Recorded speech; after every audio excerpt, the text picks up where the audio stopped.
Assalamualaikum warahmatullahi wabarakatuh. Pertama-tama saya turut prihatin atas kejadian yang menimpa Bapak Yusuf Hamka perihal Bank Syariah. Semoga permasalahannya cepat selesai ya Pak. Saya juga menyampaikan apresiasi karena Bapak mempercayakan Bank Syariah untuk membesarkan bisnis Bapak. Saya kagum sekali Pak dengan Bapak karena dapat membantu masyarakat luas apalagi di tengah pandemi Covid seperti ini. Dan kalau saya tidak salah juga, Bapak juga memberikan warung nasi gratis bagi masyarakat yang kurang mampu ya Pak. Masya Allah, semoga Allah membalas kebaikan-kebaikan Bapak. Yang kedua, mohon izin Pak, tanpa mengurangi rasa hormat dan takzim saya kepada Bapak, pernyataan Bapak sebagai konsumen dapat dimengerti.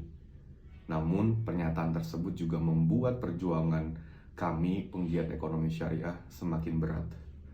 Saya sangat menyayangkan statement yang sangat bias, kontekstual, dan tidak ada penyebutan oknum keluar begitu saja dari Bapak. Bapak protes soal bank syariah bunganya lebih tinggi daripada bank konvensional. Mohon maaf Pak, tidak ada istilah bunga di bank syariah. Dan kalau menurut Bapak lebih tinggi, kenapa tidak memilih pilihan yang lain? Kalau memang tujuannya hanya mencari bunga yang rendah, kenapa sudah dipilih kemudian diprotes di publik dan menyimpulkan begitu saja bahwa bank syariah kejam? Kenapa motivasinya masih material ya Pak? Dan duniawi sekali. Memang biayanya lebih besar, tapi kan flat Pak, tidak floating seperti bank konvensional. Kalau di masa mendatang terjadi krisis ekonomi, cicilan Bapak kalau kalau pinjaman di bank konven itu berpotensi bisa 4 kali lebih mahal loh Pak dari yang Bapak sepakati dan bank konvensional di awal. Tapi kalau di bank syariah flat Pak, normal. Mau ada krisis nanti Bapak harus membayar sejumlah yang diakatkan. Jadi biayanya kesannya lebih besar karena ada biaya resiko, biaya inflasi, dan biaya lainnya. Dan kalau semua itu terjadi Pak, mungkin Bapak bisa bayar lebih besar daripada yang diakatkan oleh bank syariah di awal tadi. Nah kedua, aset bank syariah kita belum sebesar bank konvensional. Bahkan perbandingannya bisa 1:4 Pak. Sehingga belum sekuat bank konvensional yang berani memberikan cicilan floating yang kesannya lebih rendah. Nah supaya bisa lebih rendah gimana? Ya kita dukung terus dengan menabung di bank syariah, ajak keluarga, teman, kerabat, sahabat, dan sebagainya. Pertanyaan saya, ada kepentingan apa sih Pak bilang seperti itu? Kok bisa tiba-tiba diinterview oleh Detikcom dan bank syariah kejam jadi headline yang mendominasi di pemberitaan Detikcom? Bahkan kalau punya aplikasi Detikcom di handphone, wawancara Anda soal bank syariah muncul loh Pak di notifikasi dari sekian banyak berita di Detikcom hari itu. Berita Detik kan nggak cuma muncul tentang wawancara Anda Pak, kok cuma Anda yang muncul di notifikasi? Atau ini by design, by meeting, dan pastinya framing untuk membuat citra perbankan syariah distrust.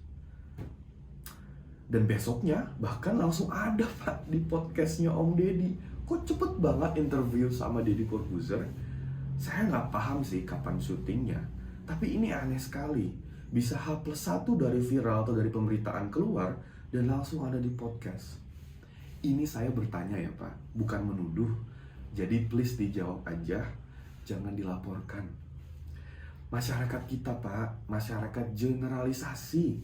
Anda bilang seperti itu, mereka dengan cepat menyimpulkan semua bank syariah sama seperti yang Anda jelaskan. Padahal itu hanya oknum, atau bahkan ada misinformasi antara Anda dan pihak bank syariahnya. Bank syariah memang ada kelebihan dan tentu juga ada yang perlu disempurnakan. Bank syariah saya rasa juga tidak anti kritik Pak. Namun penyampaian kritik atau aspirasi atau keluhannya tentu dengan cara yang baik dan prosedur yang ada. Menyampaikan kritiknya bukan dengan membuat polemik di publik yang kebenarannya aja belum dapat dipastikan karena belum ada keputusan pengadilan yang ingkrah kan Pak siapa yang salah dan siapa yang benar. Ini tugas kita bersama Pak dan berjamaah. Bank Syariah juga banyak loh Pak menyalurkan program CSR-nya ke masyarakat banyak juga membantu masyarakat luas. Dan itu karena apa? Karena kontribusi kita sebagai nasabahnya Bank Syariah. Jadi kita harus fair lah Pak dalam melihat persoalan. Jangan karena kepentingan individu jadi menyalahkan semuanya. Saya menyarankan dengan hormat Bapak agar dibuka saja isi kontrak Bapak dengan Bank Syariah agar lebih jelas dan lebih clear siapa yang sebenarnya kejam. Anda sudah bicara terbuka di publik. Terima kasih sudah minta maaf Bapak. Tapi saya rasa itu belum menyelesaikan persoalan yang ada. Mohon sekali lagi dengan hormat dibuka Pak kontrak Anda dengan Bank Syariah tersebut. Saya juga meminta dengan segala hormat dan kerendahan hati kepada Om Deddy Corbuzier untuk menghadirkan narasumber dari pakar ekonomi syariah, pihak Bank Syariah, atau dari OJK agar narasi publiknya berimbang. Seperti yang Om Deddy selalu gaungkan selama ini, keberimbangan. Bila ini tidak dilakukan, maka pertanyaan-pertanyaan kritis saya tadi di awal yang menyatakan bahwa ini framing dan by design tidak bisa disalahkan kalau publik menilai seperti itu.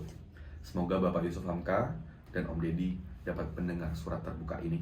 Terima kasih. Assalamualaikum warahmatullahi wabarakatuh.